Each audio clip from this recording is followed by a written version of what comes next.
Good morning, thank you very much. It's great to be able to be here and share with you. A month ago, actually tomorrow, is the day we got back from the Philippines. It's been a whole month already. But we just wanted to share just a little bit about what we did, the journey that we went on, all the activities that we got involved with. There should be some pictures coming, please, Lucy. There we go, alright. And then the next one. Okay, so we left at 5:20 on Tuesday morning on Valentine's Day. That's what it was, on the Tuesday, the 14th of February at 5:20 in the morning. And we arrived finally in our destination on the Friday morning. Thursday evening, late Thursday evening. After 3 plane journeys, a car journey, a bus journey, an overnight stop. It was a long time to get there, but we eventually got there. And it was good. Like God was great with the journey. In one of the airports, we didn't have that long to get through to make the connection. But, God was really good, and we got through everything okay. One of my highlights was getting to go on one of those big double-decker aeroplanes. Absolutely huge. But yeah, that was good fun. But then we did a whole bunch of stuff whilst we were out there. Went with Sarah and Fiona, and we're all just going to share just a little bit about our experiences whilst we were there. My highlight was definitely the people. Although we were only there for 17 days, I think all of us made really lasting relationships and friendships with the people we met out there. And it was hard leaving them because you kind of connect with them so much, and then you're taken away. But yeah, we just really enjoyed meeting the team out there, and hopefully we encouraged them and getting to meet them. We were really blessed by them, and we hope we blessed them in some way too. So we were with the team most of the time, and we also got to meet some of the kids who are being sponsored on the LINAP Kids program, which is really great. So we got to spend some time with them, and we just visited loads of churches and did obviously teaching. So we met a lot of people while we were there.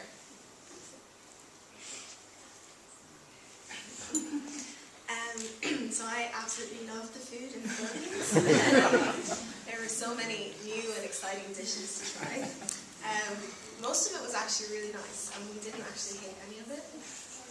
Okay, there was one thing called cassava, and it's like a sweet potato, but it's not sweet potato. It tastes way different, and they fry it. They do everything to it.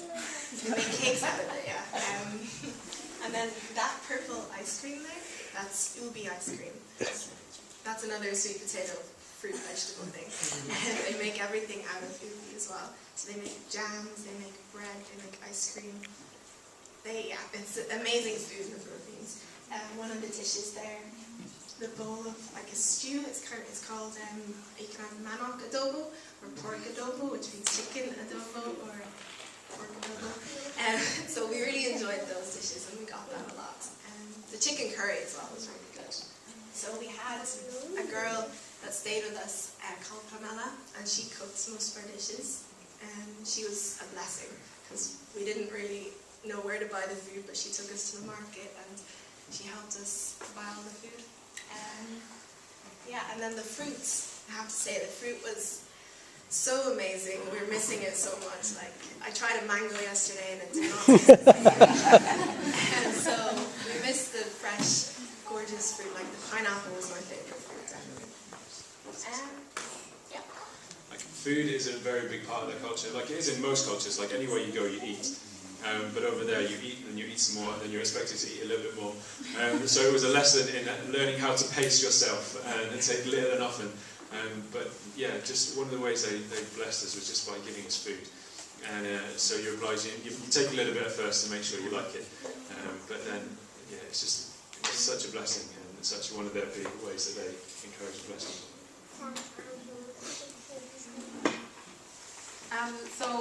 As well as the teaching and preaching, we had a lot of fun out there too. We were really welcomed and just felt so at home while we were there, and everyone was so hospitable when we went to their homes and just traveling around with them. We got to go to this amazing place called Dingasan in the mountains, and I'm not sure how fun it was, but there's a lot of bugs and stuff. But one of the nights, it was way up on this mountain in a really remote area, and we were at a meeting that night, and Fiona and Josh both spoke on how God is in control.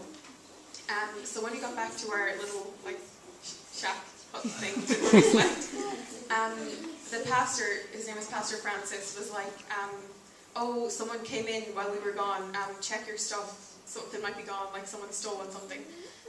So my power bank or portable charger was gone. Someone had taken it.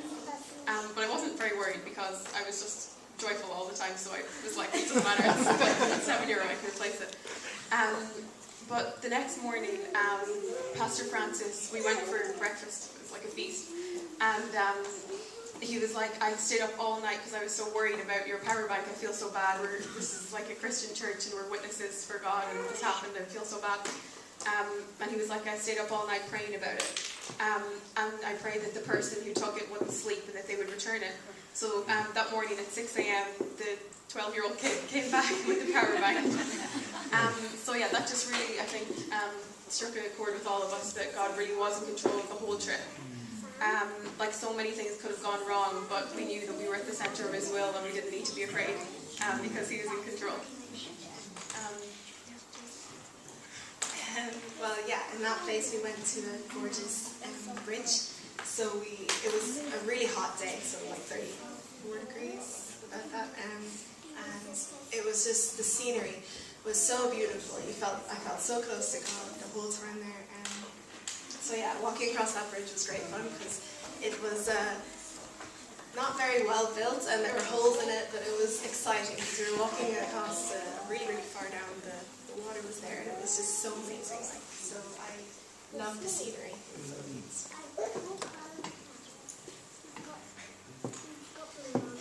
Obviously, we had the fun, we had the food, and we met people, but we were there mainly to do the preaching and teaching. So we had 3 teaching days, which went really well. We had 3 different subjects to teach, and 5 different centres. We had one joint centre that was all together. And so we had that, and then on the Sundays we had church services, but then as well throughout the week we had various other evening fellowships that we attended, and we were expected to do something for. So we spoke or the girls shared their testimonies, or we often played songs for them whilst we were there, just to bless them and encourage them, the people that are there.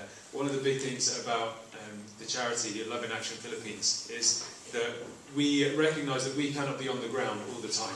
So we cannot be there evangelising to everybody all the time. So there's the work of the Filipinos to reach the Filipinos. And so that's what we try and encourage, and that's what part of the learning centres is all about, to equip them to be able to better reach out to those that are around them. When it's the same for us here, we can only reach the people around us. We're best to reach the people around us. So we wanted to come in and encourage and bless those in the church and those who are doing that. And the learning centres where we did the teaching is a great way of just building them up and encouraging them. So we had a great time doing that. The girls had never taught before. You don't have to go halfway around the world to teach for the first time, but it was great just to be able to see them and see God use them and encourage them and bless them.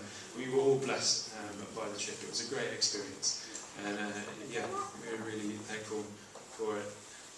Just go on to the last one, thanks. And yeah, in the words of Tagalog, maraming salamat po, which means thank you very much. We couldn't have done it without your support financially, your support prayerfully. Whilst we were there. Yes, we have the stories of God being in control, but we know that as well is just down to prayers.